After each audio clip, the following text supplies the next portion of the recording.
Caramel apple pies. This recipe will make 4 individual apple pies. You'll need fresh apples, pastry, brown sugar, white sugar, flour, butter, cinnamon, salt, and water. Start by making a caramel syrup. Melt 4 tablespoons of butter in a small saucepan and then stir in 1 tablespoon of flour. You want to make sure that the flour is completely coated in the melted butter and is as smooth and lump-free as possible. So keep stirring and working out any lumps with your spatula until the mixture is completely smooth.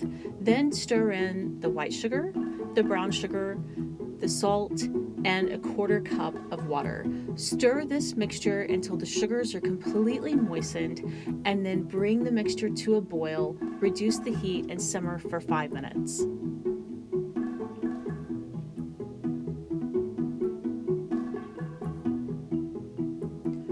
For the pastry, you could use homemade, but I find store-bought to be much easier.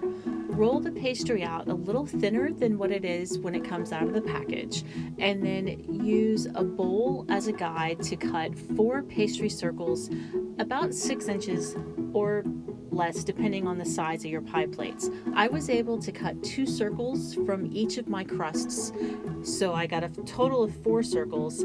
Be sure to save the scraps because you will use those to weave the lattice top on each pie.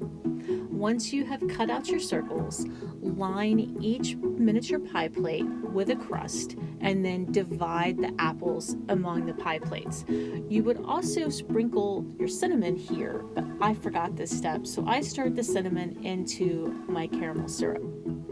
Using the scraps from where you cut out your circles, create a lattice top on each pie. You want the lattice to be relatively loose so there's plenty of space for the caramel sauce to seep into the apples and of course as vents as the pie bakes.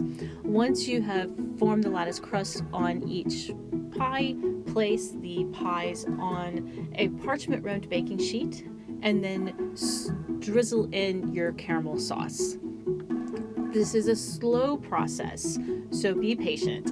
If you are having trouble and your caramel sauce is not seeping in, use the tip of a paring knife to widen the gap. That will help it go a little faster.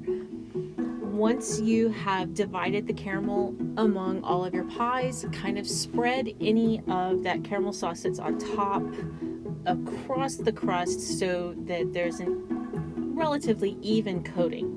And then bake the pies at 425 degrees for 15 minutes. Reduce the oven to 350 and continue baking until the pies are golden brown and the filling is bubbly.